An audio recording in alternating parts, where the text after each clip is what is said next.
Muy buenos días. Voy a dar comienzo al desarrollo del módulo 3. Hay que tener en cuenta que este módulo es fundamental para cerrar la primera parte que nos va a servir de base para las liquidaciones de sueldos que vamos a comenzar en los módulos siguientes. En la planificación vemos que este módulo contiene un punto que se llama aportes y contribuciones al sistema de seguridad social y obra social. Un segundo punto, cargas sindicales. Tercero, seguros obligatorios nacionales y provinciales. Y cuarto, embargos. Esta será la primera parte que vamos a ver ahora. Posteriormente vamos a ver un PowerPoint donde explico todo el punto 5, 6 y 7 relativo a lo que es en definitiva el formulario 931, haciendo un poco de historia de cómo se presentaba hasta hace un tiempo con el sistema SICOS. Y en la última parte, todo lo que es impuesto a las ganancias de cuarta categoría.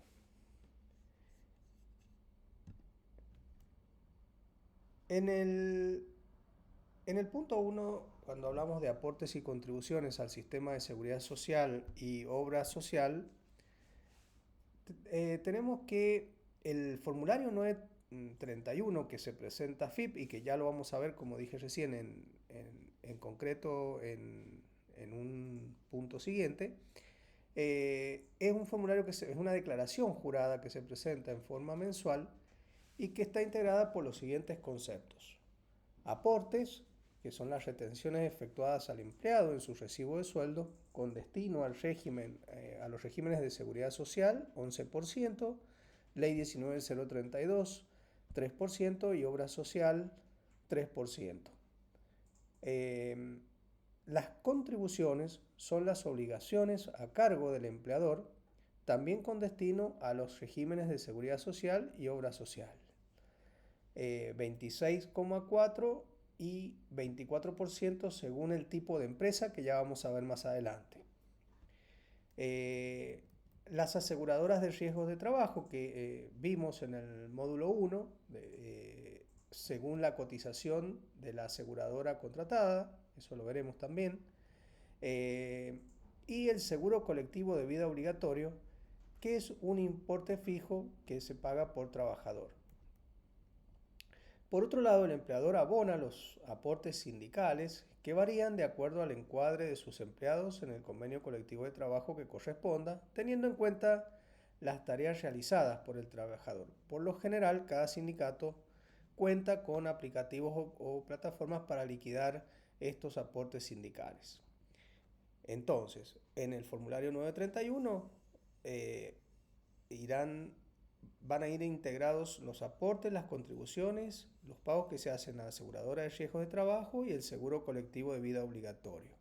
Los aportes sindicales a través de los aplicativos o plataformas que cada sindicato tiene. Acá decimos, bueno, que los aportes son un porcentaje del salario que el empleador debe retener al trabajador y pagar a FIP para ser destinado a los distintos subsistemas de seguridad social y cubrir prestaciones de jubilación y obra social, entre otros. Tenemos jubilación 11%, ley 19032 3%, obra social 3%. Que si vemos un ejemplo del recibo, los aportes estarían acá donde los hemos marcado. Digamos que son visibles los aportes, se hacen visibles en el recibo de sueldo. El empleado lo que no logra ver en el recibo de sueldo son las contribuciones que hace el empleador. Bien, lo que tiene siempre visible son los descuentos que se le hace, llamados aportes. Las contribuciones a la seguridad social son impuestos que todo empleador abona todos los meses al Estado mediante AFIP por medio de la confección del formulario 931. Sistema de jubilaciones y pensiones, que sería el SIPA, ley 24.241 y 26.425, Instituto Nacional de Seguridad Social, jubilados y pensionados, PAMI, que sería la ley 19.032, Fondo Nacional de Empleo, que es la ley 24.013, Sistema de Salud, Obras Sociales, ley 23.660 y 23.661, y ANSES, Asignaciones Familiares, ley 24.714. Por otro lado, debe contribuir también al sistema de riesgos de trabajo, ART, ley 24.550 y seguro colectivo de vida. Las alícuotas de las contribuciones patronales, dependiendo del tipo de empresa, son en total el 20,40% para empleadores que superan los límites de la categorización MIPYME. 18% aquellos que tienen certificado MIPYME, sociedades también de economía mixta, empresas del Estado, actividades de carácter industrial, comercial o prestación de servicios, servicios públicos de igual naturaleza, sociedades del Estado y todo otro organismo nacional, provincial y municipal que venda bienes o preste servicios a terceros a título oneroso. ¿Cómo se distribuyen entre los distintos subsistemas de seguridad social? Bueno, dependiendo si se trataba de grandes empresas, tenemos que a lo que sería SIPA o jubilación va el 12,35 de tratarse de una empresa grande y 10,77 de una empresa pyme. A PAMI va el 1,58 si se trata de una empresa grande y 1,59 si es una empresa más pequeña. Para el Fondo de Asignaciones Familiares, 5,40 en el caso de las grandes empresas, 4,70 en las pequeñas y medianas. Fondo Nacional de Empleo, 1,07 en las grandes y 0,94 para las pequeñas. En el caso de obra social, siempre en ambos casos va el 6% de contribución. Y de acá surgen estos porcentajes que colocaba al principio.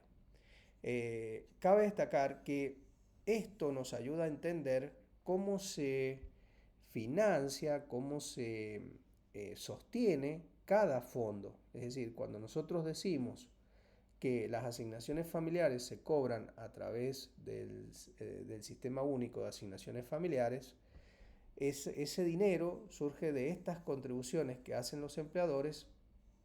Por ejemplo, en el caso de las pymes, 4,70, en las grandes empresas 5,40. Esto sobre todos los trabajadores, toda la masa salarial, tengan o no tengan asignaciones familiares. Por eso se habla de sistemas solidarios. El Fondo Nacional de Empleo, cuando una persona es despedida, bueno, se va alimentando con este 0,94 en las empresas pymes y 1,07 en las grandes.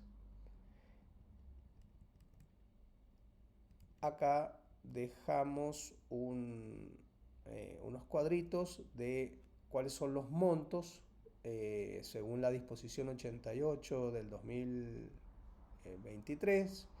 Esta es la última que tenemos, que publica los incrementos en límites de ventas totales anuales y activos expresados en pesos, además del personal ocupado para ser considerado MIPYME a partir del 1 de abril. Y por ejemplo, acá están categorizadas en micro, pequeña, mediana del primer tramo y mediana tramo 2, con límites de personal ocupado. Bien, y dependiendo también la actividad, si es construcción, servicios, comercio, industria, agropecuario. Y también la cantidad de personal ocupado según se trate de servicios o comercio.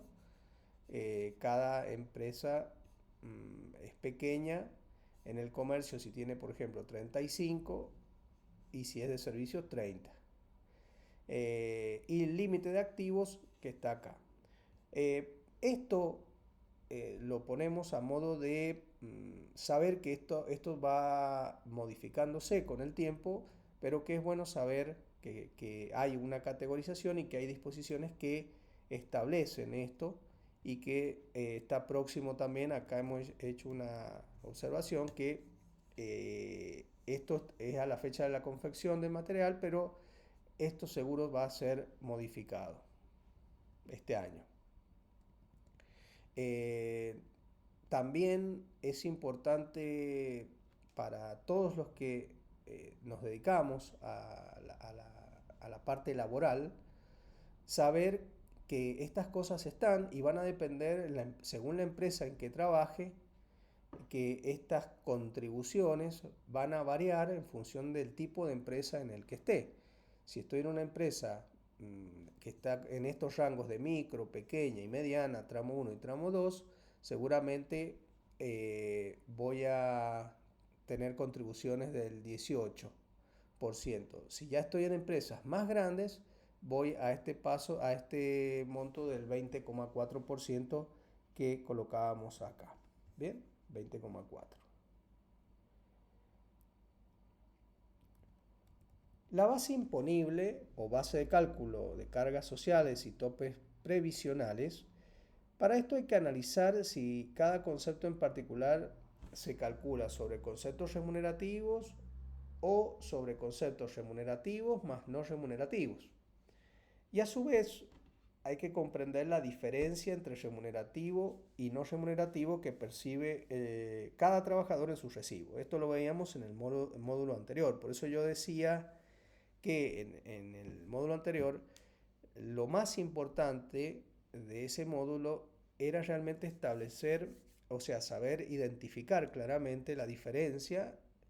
Primero, los conceptos remunerativos y no remunerativos y la diferencia que tienen cada uno. Bien, la definición de lo remunerativo y no remunerativo lo encontramos en el artículo 6 y 7 de la ley 24.241, que básicamente, si se acuerdan, eran aquellos que estaban sujetos, los remunerativos, a aportes y contribuciones y que formaban parte de lo que serían los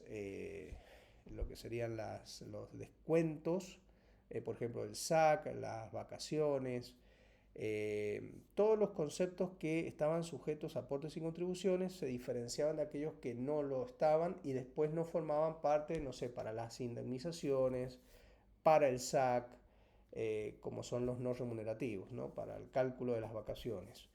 Es decir, en una indemnización no se tenían en cuenta los no remunerativos y sí los remunerativos.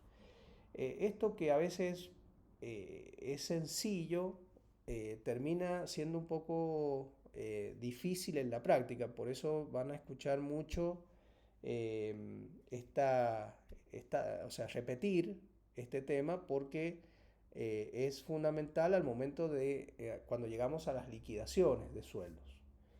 Hay que tener también en cuenta lo establecido en cada convenio colectivo de trabajo, de acuerdo por los acuerdos salariales, y a veces ahí se establecen, vamos a decir, excepciones que hacen que algún concepto que es no remunerativo, por ejemplo, por una convención colectiva, pero sí es remunerativo para la cuota sindical y para la obra social. Después, por ejemplo, otro caso que se suma lo remunerativo y no remunerativo como base de cálculo es para la ART, por ejemplo. Eh, una vez realizada y teniendo bien en clara la distinción entre lo remunerativo y no remunerativo, tenemos que analizar qué concepto de las cargas sociales estamos liquidando para determinar la base imponible. Y ver si corresponde aplicar el tope de salario mínimo o máximo según el caso, que eso es otro tema que también van a escuchar y aparece acá, lo de los mínimos y máximos, topes mínimos y máximos, que ya vamos a ver. Entonces acá la base imponible de las cargas sociales son las remuneraciones que percibe el trabajador y se encuentran liquidadas en su recibo de sueldo. ¿Qué se considera remuneración? Bueno, todo sueldo, jornal, comisiones, viáticos sin comprobante, remuneraciones en especie, gastos de representación. ¿Se acuerdan que esto lo vimos en el módulo 2? Pero bueno, es un poco repasarlo para que quede bien claro. ¿Se acuerdan cuando vimos las remuneraciones en especie que no podían superar el 20% de lo que se le pagaba al trabajador? Los viáticos pero sin comprobantes. el gasto de representación, premios, adicional por antigüedad, la asignación por título, las propinas habituales no prohibidas, el salario por enfermedad, accidente, vacaciones, licencias especiales, preaviso otorgado, que ya vamos a ver cuando veamos extinción, que el preaviso otorgado es remunerativo. El preaviso no otorgado se transforma en indemnización y es no remunerativo.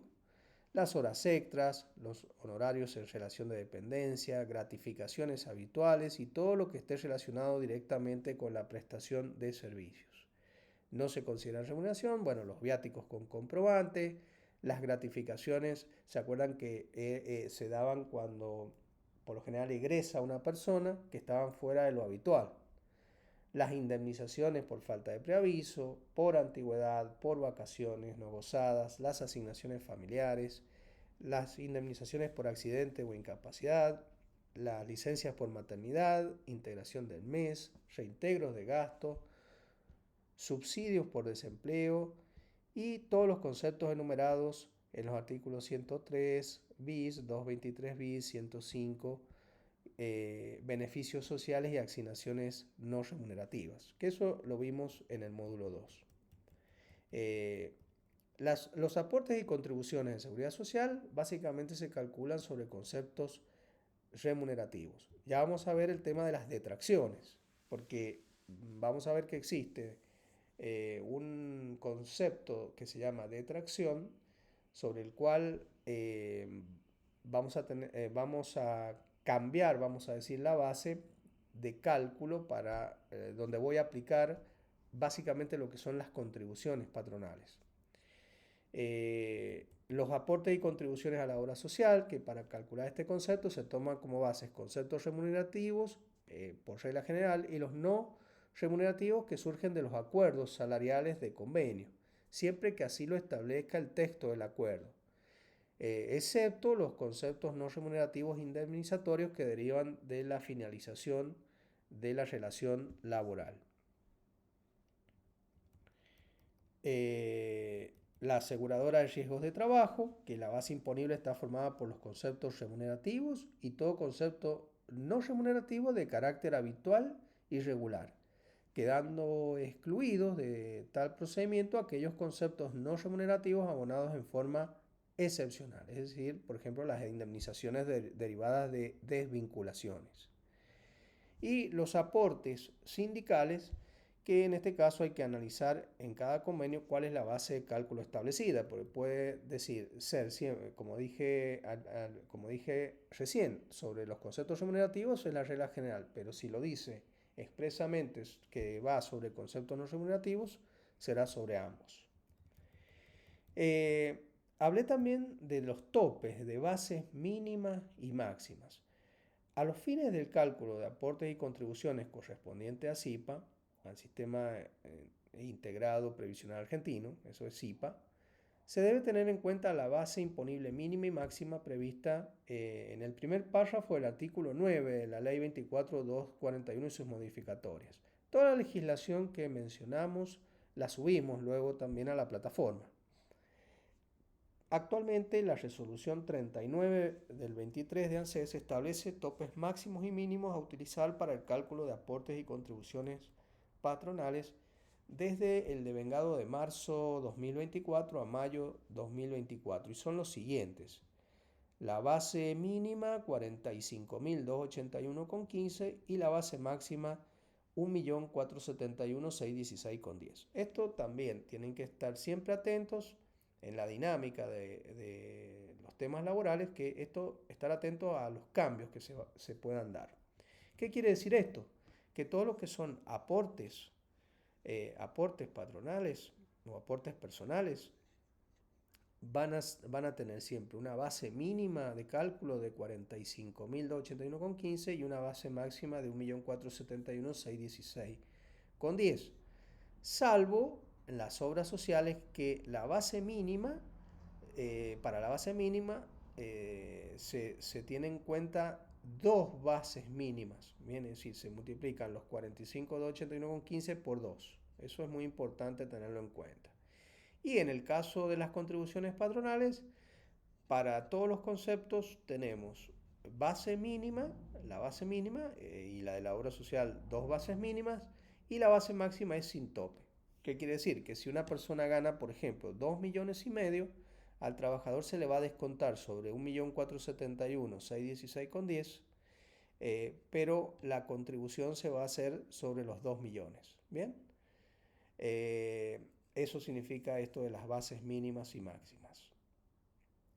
Esto a futuro, en un tema previsional, trae algunas consecuencias que uno después las ve en la práctica. Que las jubilaciones, por más que una persona ganaba mucho, supongamos en una gerencia o en un trabajo importante, o a lo mejor en una administración donde tenía adicionales y ganaba más de 1.471.616,10, el tema es que esto repercute luego en lo que serían las jubilaciones. No me voy a meter ahora en el tema previsional, pero bueno, eso, por ejemplo, es cuando ustedes escuchan que alguien trabajó en una gerencia y ganaba muy bien y hoy termina ganando una jubilación, no sé, muy alejada de lo que ganaba en su vida activa. Y es porque en realidad se da esto, se dio esto de que hubo una base máxima sobre la cual le descontaban con ese tope, y por más que el empleador hiciera una contribución sobre el monto total, luego la jubilación tiene en cuenta esto. Hablé también recién de unas detracciones. La detracción de la base imponible SIPA, la ley, o sea, surge de la ley 27430 que introdujo una detracción a la base imponible para las contribuciones de seguridad social que es de 7.003,60 por mes por cada empleado en nómina y se proporciona a la jornada laboral. Es decir, si un empleado tiene una jornada completa, su empleador le va a deducir de ese monto sujeto a contribución 7.003,68 por mes. Bien, si trabaja media jornada va a deducir 3.501,84. Es decir, que esos conceptos que vimos hace un momento del 18 o 20,4% se van a aplicar sobre la base con detracción. Eso hace que al disminuir por este importe el monto de contribuciones vamos a decir así, se achique, se haga, se haga más chiquito. Este monto hay que tener en cuenta que viene del año 2018. En su momento era un monto que realmente significaba. Actualmente, al haber quedado congelado, realmente ya no produce los efectos que se perseguían, ¿no? Que era incentivar el empleo de mano de obra, la ocupación, la reactivación, ¿no? Eh, pero bueno, esto sigue estando y si bien no es tan significativo, bueno, es bueno saber que esto está y que cuando tengamos que hacer liquidaciones debemos considerarlo porque ayudamos al empleador a que la carga sea menor, la carga laboral, vamos a decir así. Bueno, se proporciona en caso de ingreso o baja de empleado, es decir, si trabaja 10 días y se lo da de baja, al liquidar las cargas sociales correspondientes a esos 10 días, hay que proporcionar el monto. Bien, es decir, 7.003 dividido en 30 y multiplicar por los 10 días, por ejemplo. Y en el caso cuando se paga aguinaldo, se proporciona el importe a deducir, es decir, como el SAC, cuando lo vimos, ¿no? El sueldo anual complementario en términos generales es del 50% de la mejor remuneración, entonces los 7.003 se incrementan un 50% en los meses de junio y diciembre, es decir, en los meses de junio y diciembre yo si trabaja jornada completa, voy a deducir 10.505,52. Al momento de confeccionar el formulario 931, el sistema ha previsto un campo para informar la detracción sobre la base imponible de las contribuciones patronales por cada uno de los trabajadores que integran la nómina del empleador. La detracción se eleva a 17.509 20 para empleadores que están en el rubro textil, confección, calzado y marroquinería, empleados del sector primario, agrícola e industrial y empleados del sector de servicios de salud. Y se agrega al listado a los empleadores concesionarios de servicios públicos en la medida que el capital social de la sociedad concesionaria pertenezca en un porcentaje no inferior al 80% al Estado nacional. Acá lo quisimos, o sea, dejar plasmado porque si bien vamos a trabajar en las liquidaciones con comercio, que vamos a ver 7.003,68 en las prácticas, eh, pero pueden estar trabajando o trabajar a futuro en empresas que estén en otros rubros. Entonces es bueno que sepan que ahí en estos rubros la detracción es mayor. Hay una detracción adicional que también ha quedado muy retrasada del artículo 23 de la ley 27.541, que es para empleadores que tengan una nómina de hasta 25 empleados, que es una detracción, digamos, única, o sea, un monto único de 1.800 pesos, que es el 18% de 10.000. Eso, si ustedes ven algunos 931 de empresas que tienen pocos, o sea, menos de 25 trabajadores, van a ver ese monto se ve en el 931 de 1.800 pesos. Pero eso no es por trabajador, sino es por todos los trabajadores la detracción de 1.800 pesos. Después hay otro tema que sería el cómputo del crédito fiscal de IVA, que es de la contribución patronal efectivamente abonada. Los contribuyentes irresponsables pueden computar como crédito fiscal de IVA el monto que resulta de aplicar a las mismas bases imponibles los puntos porcentuales por cada jurisdicción en particular según el anexo 1 de la ley 27.541. Por ejemplo, en San Juan, un empleador responsable inscripto que se encuentra al día con el pago de las cargas sociales puede tomar como crédito fiscal para el IVA el 3,8% o 5,7% según se trate de un negocio que esté dentro o fuera del anillo de la avenida Circunvalación. Y se calcula sobre la base con detracción, que en el formulario 931 es la remuneración 10. Bien. Esto, insisto, es muy bueno que ustedes como profesionales, yo les llamo así, profesionales en recursos humanos, profesionales en temas laborales, de repente no puede que no estén ahora no lo estén visualizando, lo vamos a ver más en las prácticas, pero ya es ir entrando a temas que son muy importantes porque ustedes ayudan a que en el área de recursos humanos se puedan, bueno, si hay beneficios que están dentro de la ley y que nuestro cliente puede obtener, es muy importante hacérselo ver. Y eso marca la diferencia de un profesional que se especializa en estos temas. Bien. Las cargas sindicales, en el marco de un contrato de trabajo entre el empleador y el trabajador, no solo deben efectuar aportes y contribuciones a los subsistemas de seguridad social, sino que por lo general también a las asociaciones sindicales. Las contribuciones a la seguridad social, como sabemos, se ingresan en el 931. Los que corresponden a las entidades sindicales, en cambio, se declaran a través, como dijimos, de las plataformas que cada sindicato tiene. Los sindicatos están compuestos por sus afiliados, quienes tienen la obligación de realizar aportes o cotizaciones, las cuales pueden ser ordinarias o extraordinarias. Los montos, generalmente un porcentaje de las remuneraciones, son fijados por la misma asociación gremial. El trabajador tiene derecho constitucional de afiliarse, no afiliarse o desafiliarse. Esto según el artículo 4, inciso B de la ley 23.551.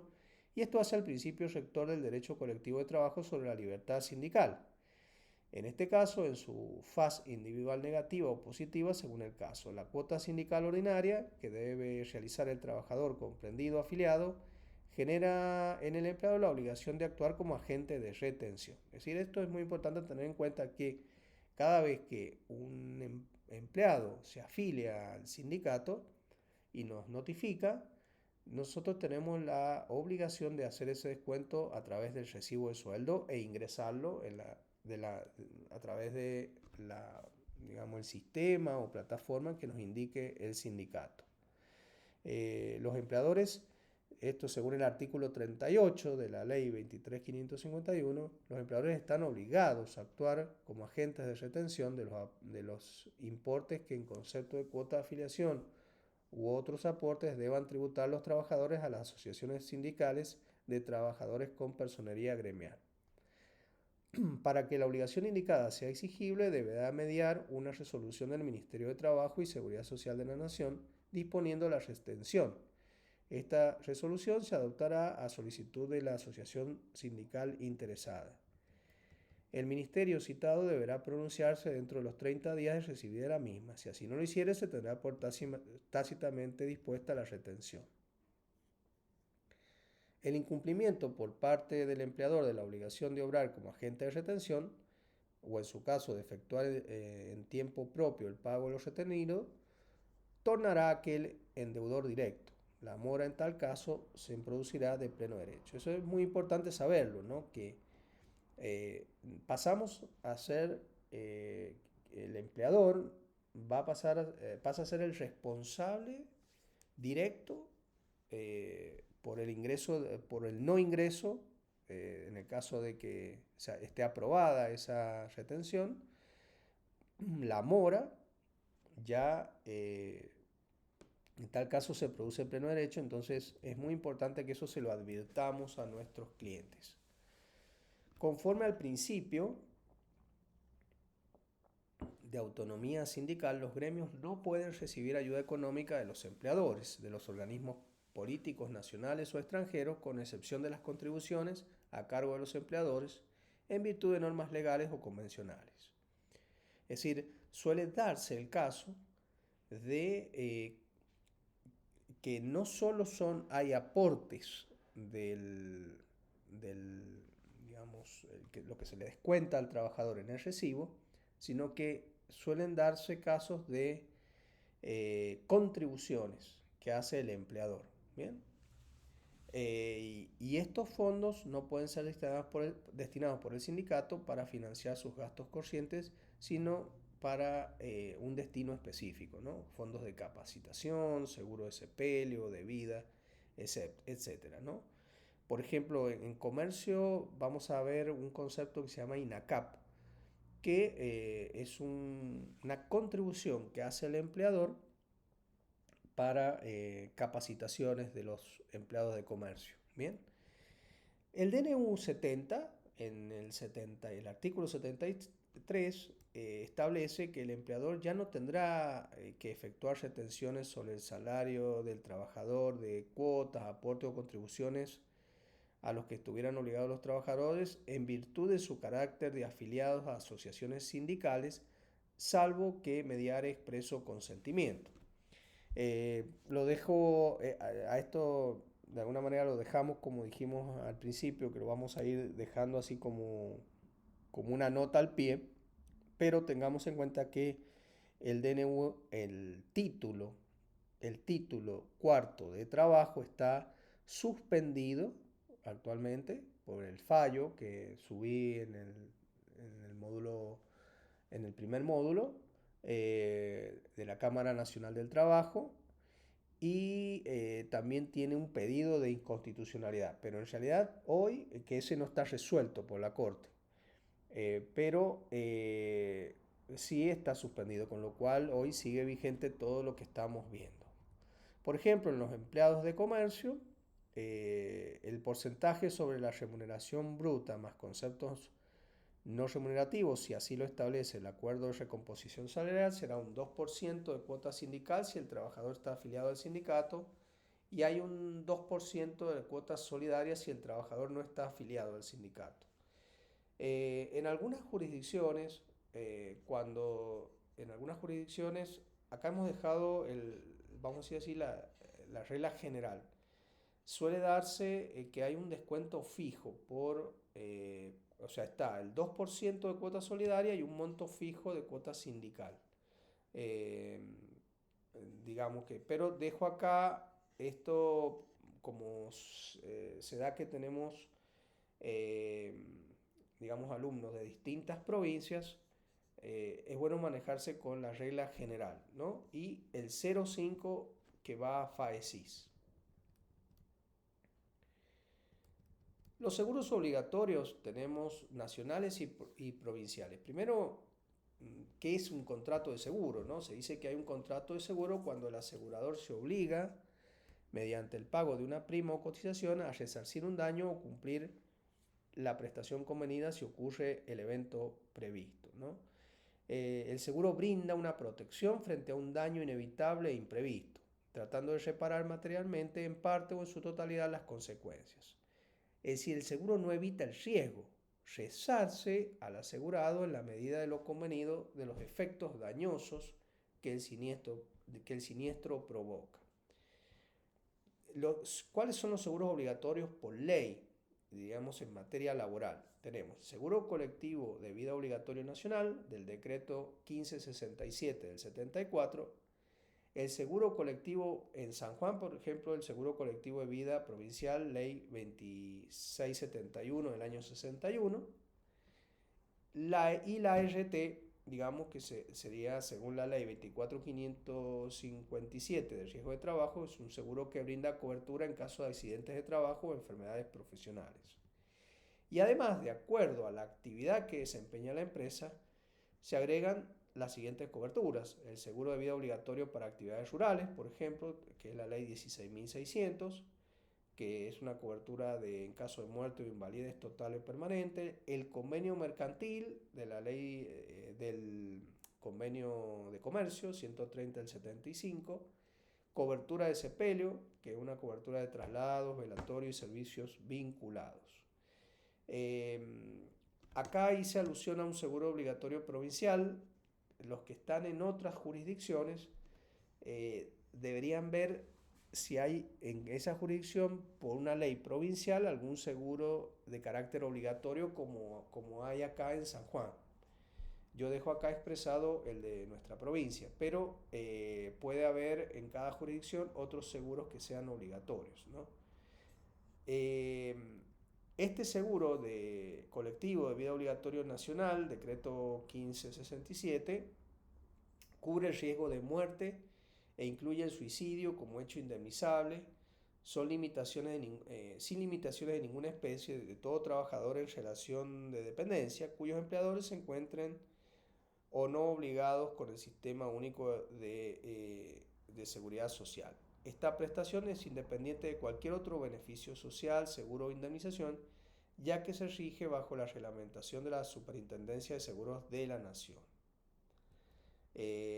La falta de contratación de este seguro hace responsable al empleador del pago del beneficio, sin perjuicio de otras sanciones que le puedan corresponder.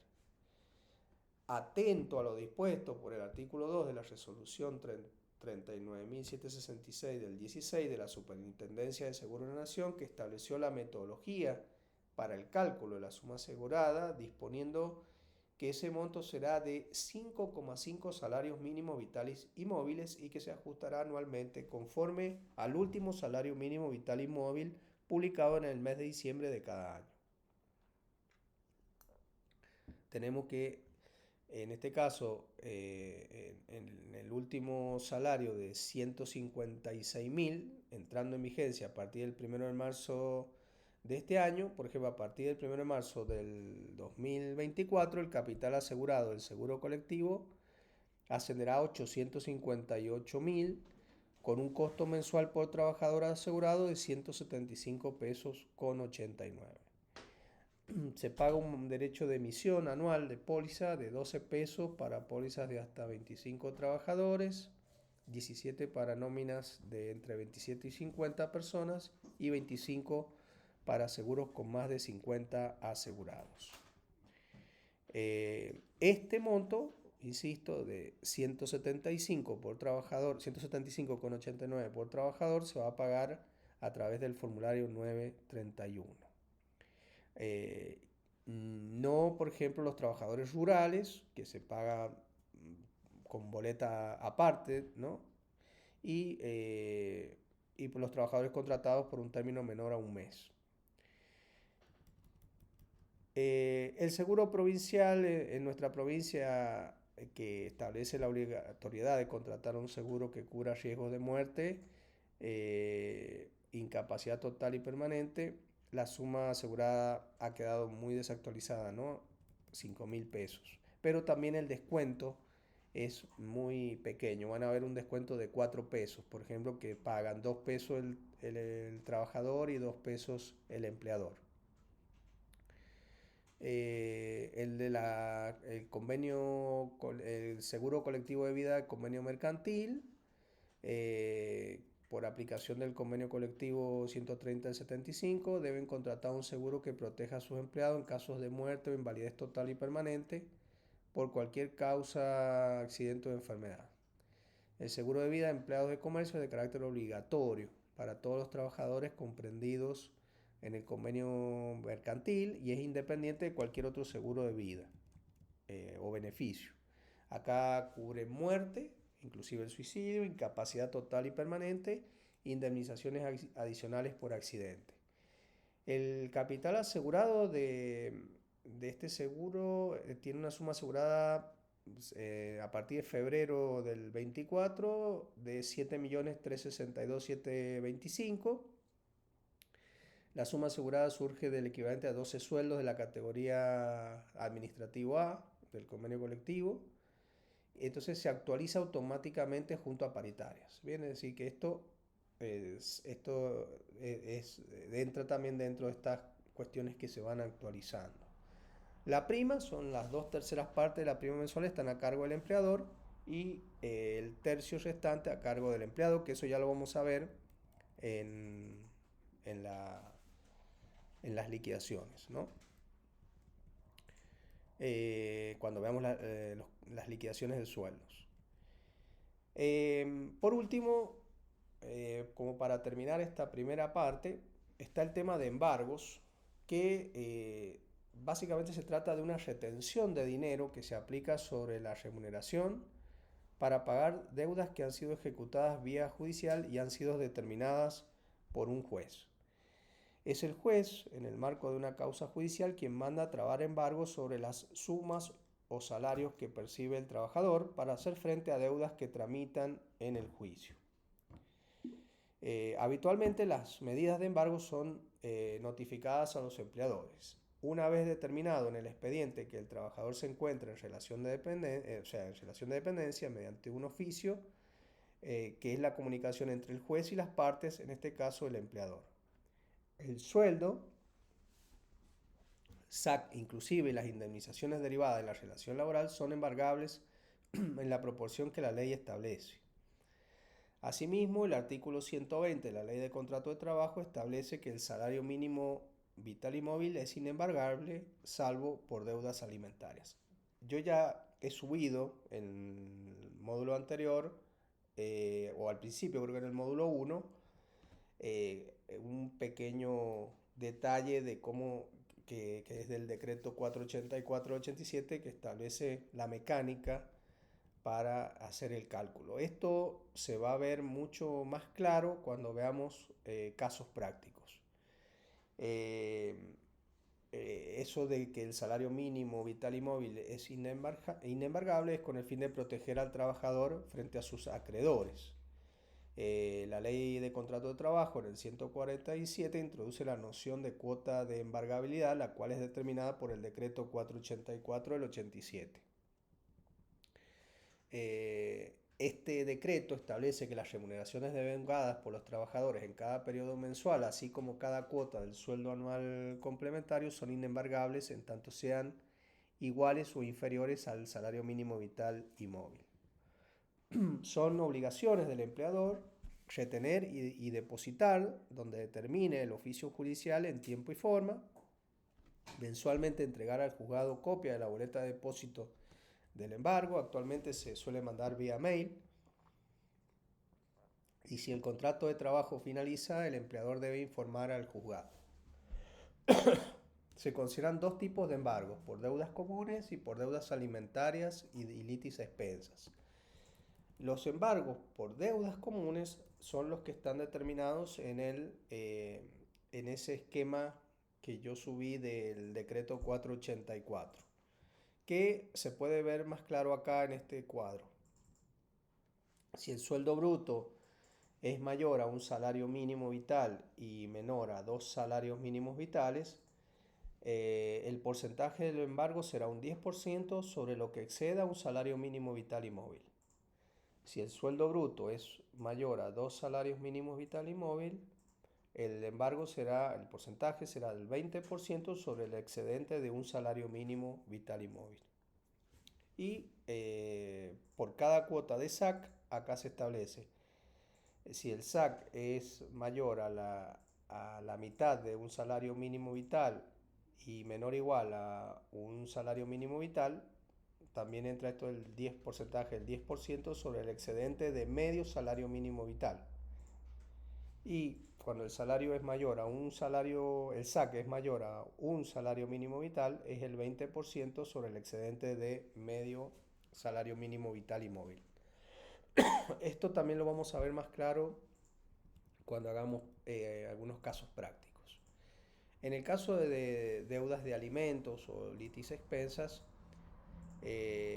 la cuota alimentaria, la cuota de embargabilidad es determinada por el juez procurando la subsistencia del alimentante. Aquí se aplica sobre remuneraciones netas y no posee un límite inembargable. En el caso de los casos de cuotas alimentarias, como en los últimos años han habido tantas sumas no remunerativas, los jueces establecen estos porcentajes sobre los montos netos, vamos a decir de bolsillo del trabajador, eh, para que también se tengan en cuenta en esos cálculos ese monto. Y esto depende digamos, de lo que determina el juez según la cantidad de hijos que tiene el trabajador, y este embargo es mensual y obligatorio hasta que los hijos alcancen la mayoría de edad o los 25 años si continúan estudiando. Bueno, acá hay algunos ejemplos, hemos armado con la profesora Ana algunos ejemplos para que ustedes vean. Por ejemplo, teniendo en cuenta el salario de marzo mínimo vital de 202.800, y hago acá una alusión a por qué en los módulos anteriores trajimos el tema del salario mínimo. Fíjense cómo es de suma utilidad, en todo momento nos va surgiendo este tema del salario mínimo vital y sobre todo en los embargos. Por ejemplo, una administrativa que tiene una jornada completa y una remuneración bruta de 400.000 pesos, por ejemplo en marzo, si multiplicamos 2 por 202.800 nos da 405.600. Como la remuneración es menor a dos salarios mínimos, ¿cómo hacemos el cálculo? Bueno, a los 400.000 le restamos lo inembargable, que es el salario mínimo, nos da 197.200, y ahí aplicamos el 10%, o sea que el monto del embargo es 19.720. En el caso 2, en una jornada completa que gane 490.000, en este caso 490.000 es mayor a dos salarios mínimos vital y móvil, por lo tanto el porcentaje que debo aplicar es del 20. Los 490.000 menos 202.800 da 287.200 por el 20%. Acá el embargo es de 57.440. Después hemos hecho uno que, por ejemplo, fuera una jornada de trabajo de 20 horas con una remuneración de 150.000. Fíjense que acá debemos proporcionar el salario mínimo a las 20 horas, es decir, pasa a ser el salario mínimo no los 202.800, sino 84.500. multiplico 2 por 84.500, nos da 169.000. La suma bruta abonada es menor, porque son 150.000 menor a 169.000. Entonces a los 150.000 le resto los 84.500, me da 65.500 y esto le aplico el 10%, el monto del embargo es 6.550. Si tenemos una jornada completa, en este caso 4, una remuneración de 400.000 pesos, tenemos los descuentos de ley. Este sería el caso de una cuota alimentaria que nos dice que, por ejemplo, es el 25% de la remuneración bruta menos descuentos. Cuando dice remuneración bruta menos descuentos es sobre el neto. En este caso son 332.000 por el 25%, el monto de la cuota alimentaria 83.000 pesos. Bueno, a través de estos ejercicios, ejemplos y más adelante otras prácticas, vamos a poder ir entendiendo mejor todos estos temas. En el próximo desarrollo vamos a ver lo que sería el impuesto a las ganancias de cuarta categoría y formulario 931.